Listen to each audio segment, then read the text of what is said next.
Hello, everyone, and welcome back to Authentic Conversations. Oh, I'm so happy to be back. My name is Amarelis, and I'm Susan, and here we are. here we are. So, Susan, last week meditation was amazing, like always.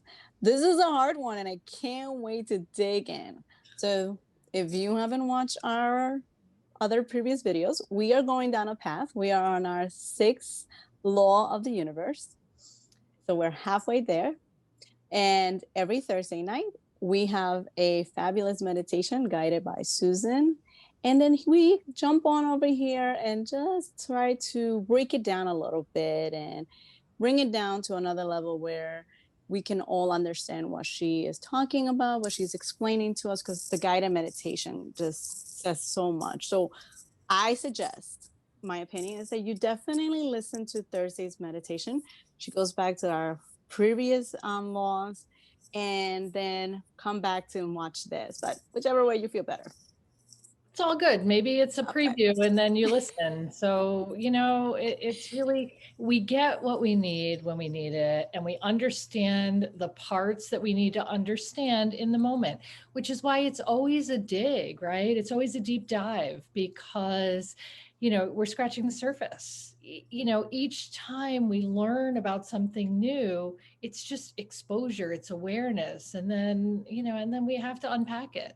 We have to unpack it, which is why this really works. We do the meditations on Thursday, and then we come in and we unpack it. We're like, what was that? And what was that for me? And what parts do I need more clarity on? And, that's the beautiful part. I mean, we're talking here about the law of perpetual transmutation of energy. What? What? So, what exactly is that? Okay. So, Perpetual transmutation of energy. Go ahead. okay. For me, this is what I took. Tell me if I'm on the right path. Change is not our fear.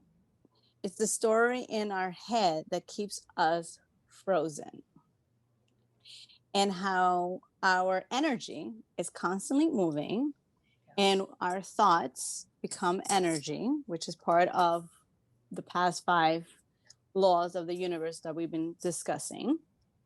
And transformation fuels our energy in motion. Yes. So the transmutation is the movement of energy. It's changing, it's ever changing. We worry about change so much, but when we really step back, the reality is everything is fluctuating. Everything is always in change. It's in flux. So rather than worrying about what's changing and how it's going to affect us, let's just notice how we're affecting change. So, one way that I'm thinking that I do to change or to set up how I want to change things. So almost, this reminds me of a lot of times where I read about we are the directors of our life, right? Yeah. So would a vision board be something that goes under this category, Susan? Oh, that's a perfect example because on a vision board, we start to funnel our energy in the direction of the things that we desire. So we did the law of attraction and manifesting and knowing your value and feeling worthy. So, we start to use that law of attraction, which is knowing that we deserve that which we're asking for, and then kind of fine tuning or honing our focus or sending our energy, transmuting our energy in the direction of that very thing.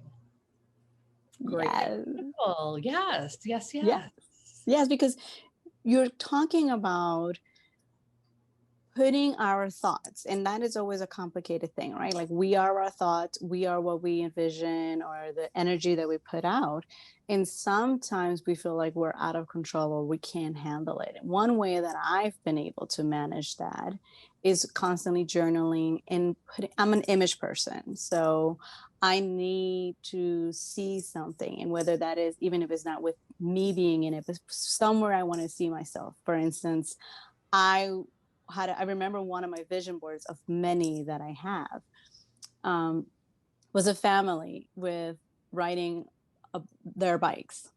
Mm.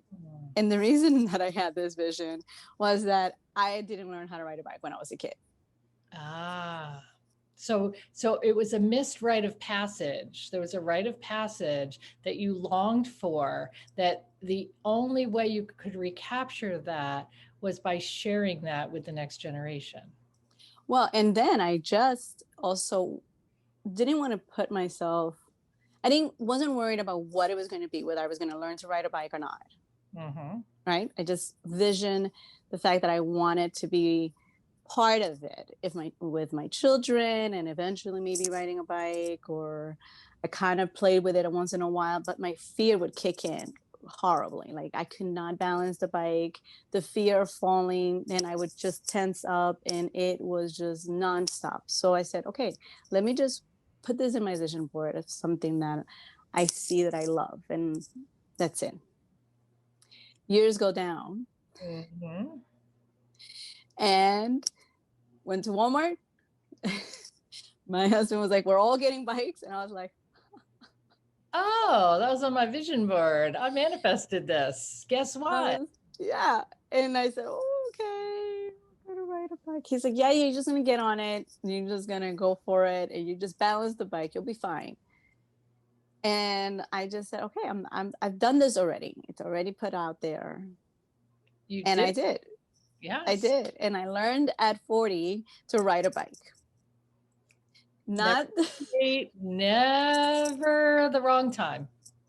not that I will like go crazy. I just stay in the right path and nobody be around me. And I'm just like, I have to remember to breathe. I have to remember Yes. no one can talk to me. I'm all the way in the back. The family's in the front, or I'm in the front and they're behind me. But But what's the thing it's about that? yes, Because are you going to be an expert bike rider just because you desired it? right, What's the next part? What's right. the Keep action part? practicing. Keep That's practice. right. Yes. That's right. So it's the transmutation of the energy. It's creating the host or the environment or the opportunity, and then it's being with it. It's like staying with it. It's we're so judgy of ourselves that if we're not doing it right, what's right? Mm-hmm. Right is subjective for the most part. What's right for you is what I say. Am I doing this right? Is it right for you? Is it right Yep. for right now? I mean, those are the questions. It's not, you know, right in the line of perfect. What is perfect? Perfect is different right now. It's perfectly right now. And then it'll be perfectly different because the law of perpetual transmutation of energy says that everything is constantly in flux, everything is always changing. So now is only now, and 5 minutes from now will not be now. It can't be now. It's already changed. We're already different. We have already moved to the next level. So the second you got on the bike, you were no longer someone who had never ridden a bike. Now, whether you stay with that and how important it is to you, and your level of commitment and desire, will dictate your level of riding a bike or hitting a baseball, or how far you can run. Mm-hmm. Yeah, yeah, but it's all energy, and energy cannot be created nor destroyed. We just move it around. Perpetual, constant moving of energy, perpetual transmutation of energy, constant movement of energy. The energy's there. How are you moving it? How are you tapping into it? How are you designing it? What are you using it for? What direction are you sending it? And what's the outcome? Yep. Based And on, the outcome, and not holding on to the outcome, right? Like yeah. sometimes you just have to go with the flow. That's where that phrase probably comes from, right? Be the river and not the rock in the river. And there's no finite outcome either. The outcome is constantly changing and fluid, right? So, we're chasing a point that's constantly in motion. So, if we have an idea of that point, Now, 5 days, 5 weeks, 5 months, 5 years from now, that point doesn't look like it looked. So we have to know that we're moving our energy in the general direction of the things that feel right for us. You're in charge of moving your energy. You are your own, energy management specialist. That's what you are. And when you understand and recognize that you're in charge of where you put your attention, of where you place your energy, where your attention goes, that's what grows. That's what you're cultivating. And I love how we talked about compassion for ourselves, how we talk to ourselves, because there are going to be those days where things just feel like, what is going on? Why is things not working for me? What else can happen today? And that's life, Yeah, right? well, sometimes we have to shed the things we didn't know we had to shed in order to create space or make room. We don't like to let go of things. We don't like for things to be different.